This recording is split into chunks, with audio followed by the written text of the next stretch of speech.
this year is dedicated to the oeuvre of Stanislav Lem, a great author, a visionary. You could even call him a prophet. He predicted a number of innovations, including an iron engine, e-readers that we already have, and the biotech revolution, to name just a few. There are Lem institutes, and he is used as a source of information.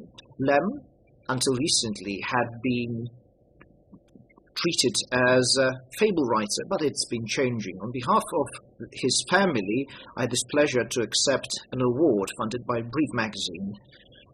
Basically, it was to Lem as a brand that promotes Poland across the world. Art, design, and science have been interlinked for ages now. We're all familiar with Leonardo da Vinci. He was an engineer and he created many projects ahead of his time. So he drafted designs of the helicopter, double cladding of a ship, and many others.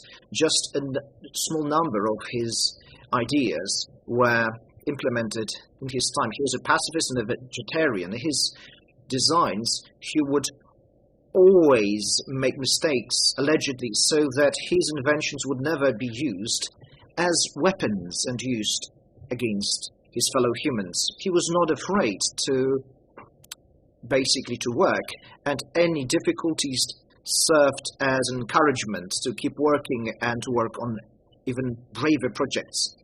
A catalyst for change could be used whenever it happens, and the pandemic could be such a catalyst. Dr.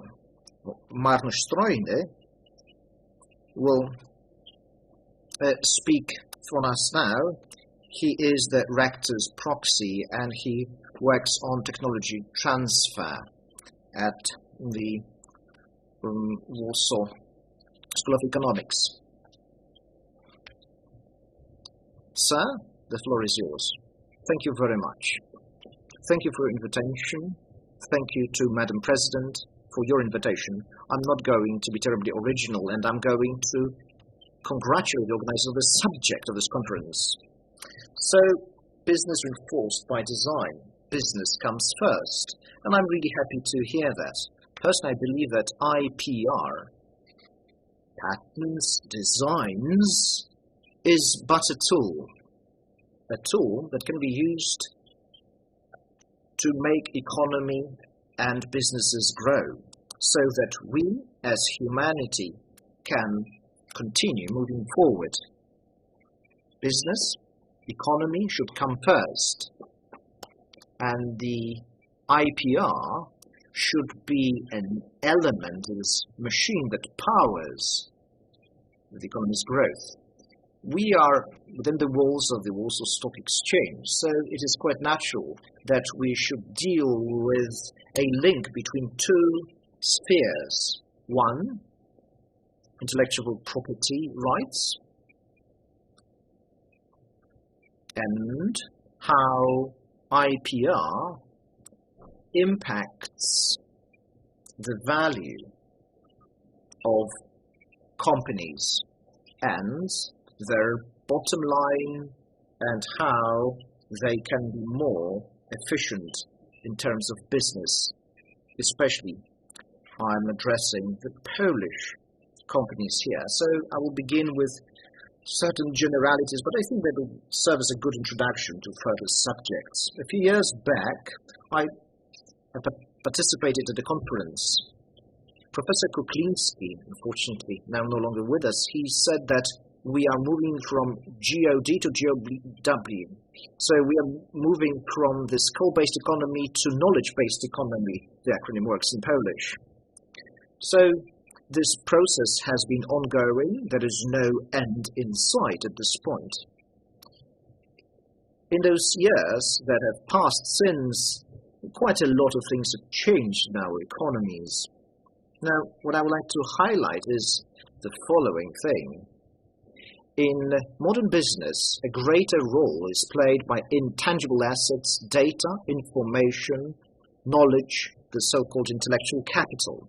Knowledge, as a matter of fact, is becoming the main source of competitive edge, and intellectual property, industrial property, is one of those things that build the value of those intangible assets.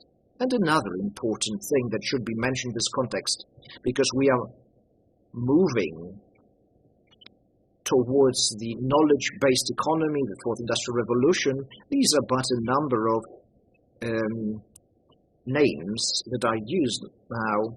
So what we can see now is that there are new concepts that suggest how to manage enterprises. The value management system, knowledge management system, human capital management system should be mentioned here. But big data is another important player.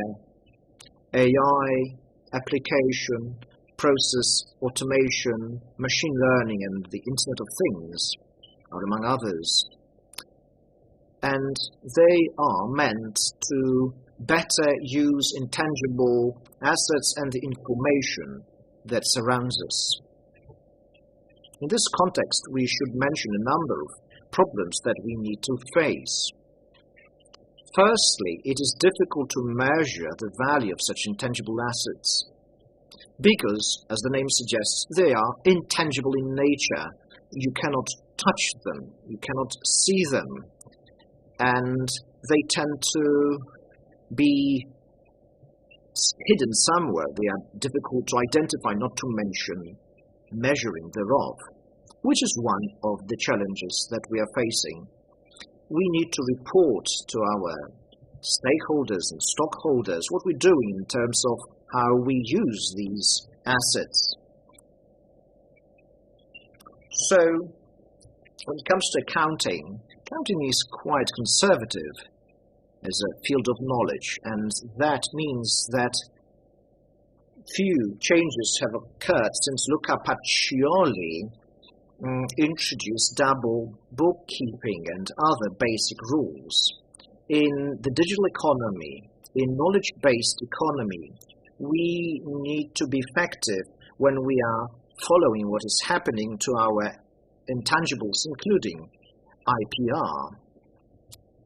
And we must concentrate our intangibles to a greater extent and less on financial assets and tangible assets that have dominated the current modern accounting standards. I've mentioned that the intellectual property is what creates the intangibles in the modern enterprises. It's one of the major components thereof, and I would like to present to you a very interesting study that should be followed, I believe. Ocean Tomo is the author of that study. They've been actually working on it since the 70s. And what does it tell us? Around 90% of the value of the greatest American companies is comprised of intangibles, and only 10% is comprised of financial and tangible assets. In mid-70s, the balance was completely different.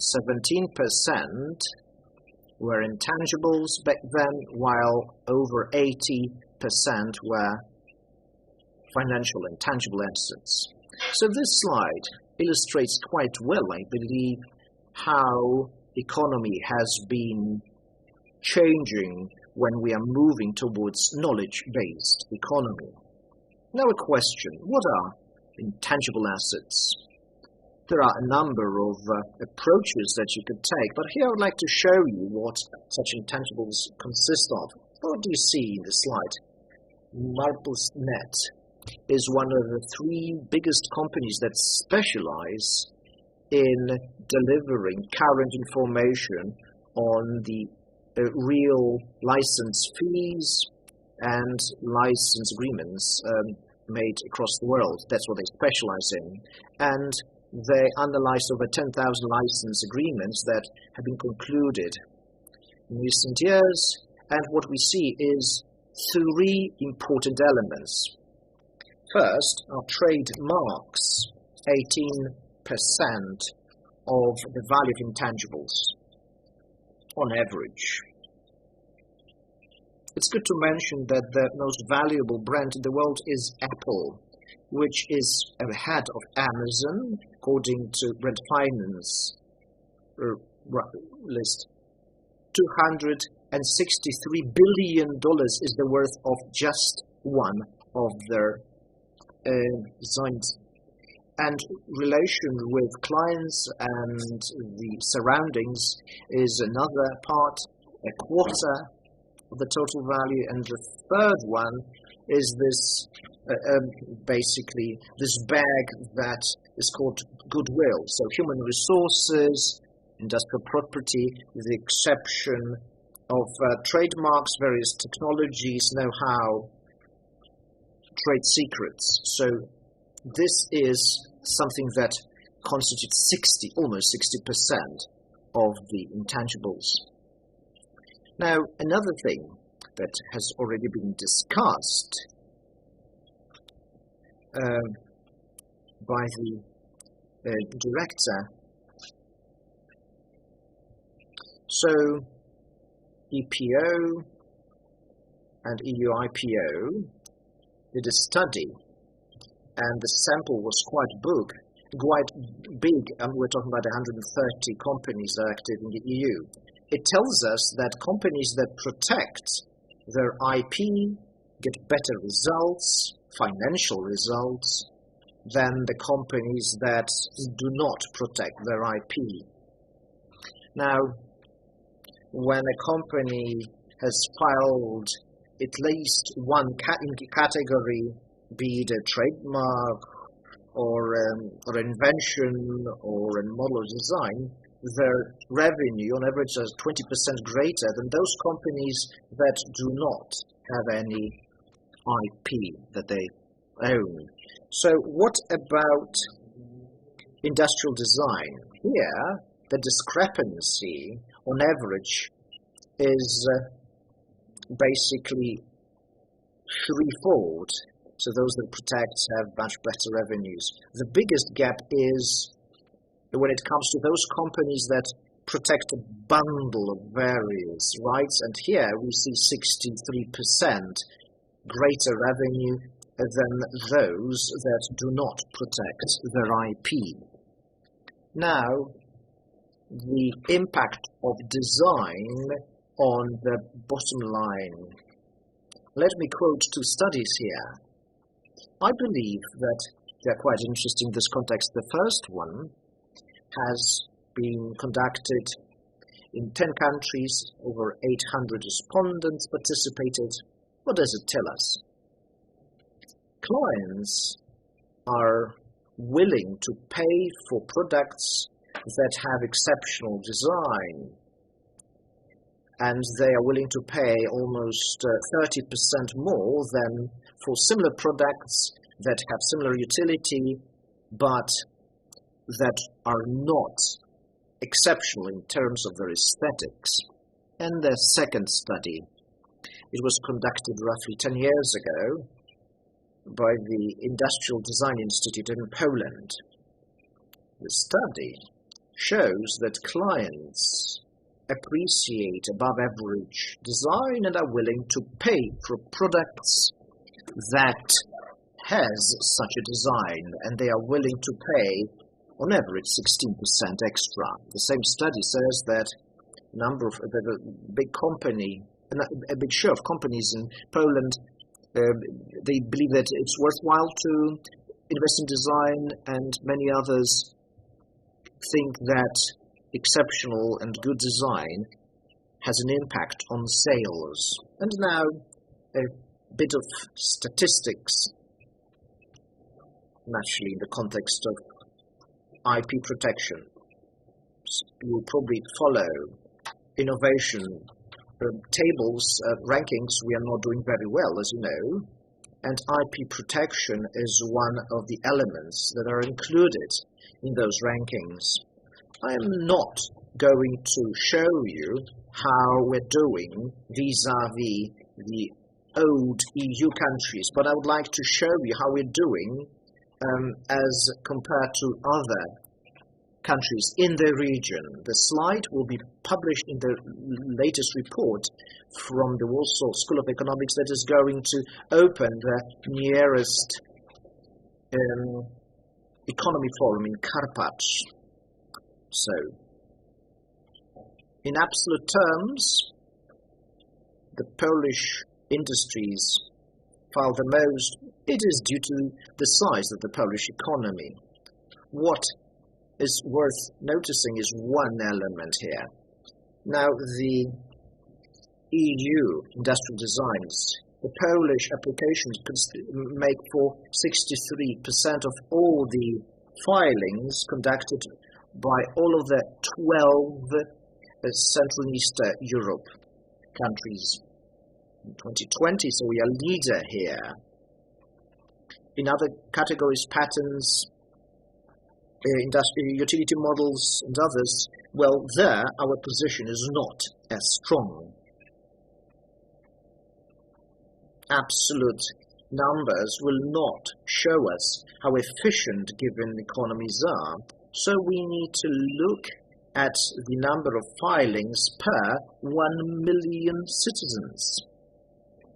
Here, the situation is as follows. Industrial designs, EU industrial designs. Here the situation is quite good. We are second in the Central Eastern Europe. Estonia is the only country that is ahead of time because they are a leader when it comes to innovation in Central and Eastern Europe. Now the other categories when it comes to IP, here the situation is well, not exceptional. We are somewhere in the middle. We come usually 6th and 7th. Now when it comes to the trademarks, well, here we've got some catching up to do.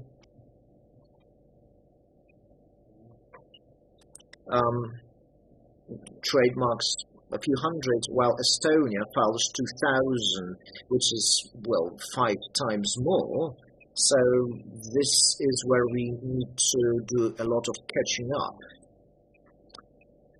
Now, moving on to strictly business matters. Enterprises can choose from a number of strategies when it comes to IP management.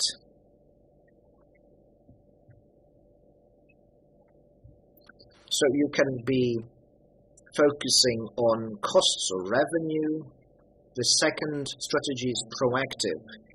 So you can be either ahead or you are trying to be proactive, or you are reacting to what is happening in the market and you're reacting to whatever your competitors do. Most of the Polish companies, mind you, studies tell us that, I did some of them, use this first, most basic strategy. The strategy that is aimed at minimizing costs and is reactive in its nature. So basically what companies do is they react to the competitors and to their immediate environment. Now the strategy that is recommended is the fourth strategy. So using the full potential of your IP. For that to happen, you need to change your approach. You need to become more proactive. You need to approach IP as something more than you just file. It is something that needs to be managed on an everyday basis and needs to be managed actively, something that is used to generate extra revenue streams by means of licensing, by creating spin-offs, or by direct sales. So there is some work cut out for us here, for the Polish companies. We need to abandon this reactive strategy that is cost-oriented and move towards the revenue-oriented strategy, and it pays off. I'll give you an example of a company which is a role model. IBM is the company that I have in mind. So 10 years after they had dusted off their patents, their archives, they boosted their revenues and profits from IP by 3,300%, and they reached almost $1 billion. So it is very much doable. So today's conference touches upon what we are faced with after the pandemic. W jakim kierunku, jak szybko będziemy what and how we are going to leave the situation in which we found ourselves last year. May I now present to you one of our youngest children of SGH Warsaw. That's the Index of Economic Activity. We developed it together with the representatives of the Economic Forum in Karpacz, formerly Krynica.